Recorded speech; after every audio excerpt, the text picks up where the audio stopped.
દક્ષિણ ગુજરાતમાં મેઘરાજાના ધામા જોવા મળી રહ્યા છે। રાજ્યમાં છેલ્લા 24 કલાકમાં 168 તાલુકામાં વરસાદ વરસ્યો છે, જેમાં સૌથી વધુ નવસારી અને વલસાડમાં વરસાદ વરસ્યો છે। આમ રાજ્યમાં છેલ્લા 24 કલાકમાં કુલ 48 તાલુકામાં 1 ઇંચ કરતાં વધારે વરસાદ નોંધાયો છે, જ્યારે 120 તાલુકામાં સામાન્યથી 1 ઇંચ જેટલો વરસાદ વરસ્યો છે।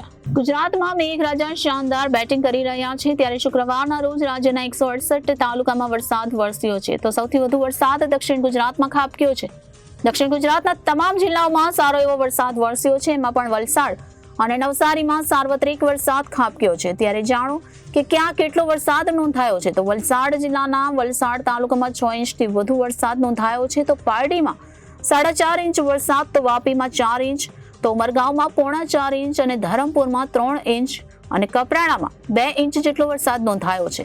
જ્યારે નવસારી જિલ્લાના ગણદેવી, ખેરગામ અને નવસારી તાલુકામાં 5 ઇંચથી વધુ વરસાદ નોંધાયો છે, તો બીજી તરફ ચીખલી અને જલાલપુરમાં 4 ઇંચથી વધુ અને વાસંદામાં 1.5 ઇંચ કરતાં વધુ વરસાદ ખાબક્યો છે।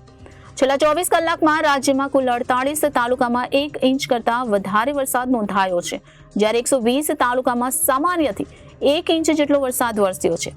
આજે હવામાન વિભાગ દ્વારા ભરૂચ, સુરત, તાપી, નવસારી, ડાંગ અને વલસાડમાં ભારે વરસાદની સંભાવના વ્યક્ત કરવામાં આવી છે, જ્યારે કચ્છ, મોરબી, જામનગર, દેવભૂમિ દ્વારકા, પોરબંદર, રાજકોટ, જૂનાગઢ, ગીર સોમનાથ, અમરેલી, ભાવનગર, બોટાદ, સુરેન્દ્રનગર, પાટણ, બનાસકાંઠા, મહેસાણા, સાબરકાંઠા, અરવલ્લી, ગાંધીનગર, અમદાવાદ, આણંદ, ખેડા, મહીસાગર, પંચમહાલ, દાહોદ, નર્મદા અને વડોદરામાં હળવેથી મધ્યમ વરસાદની શક્યતા સેવાઈ રહી છે।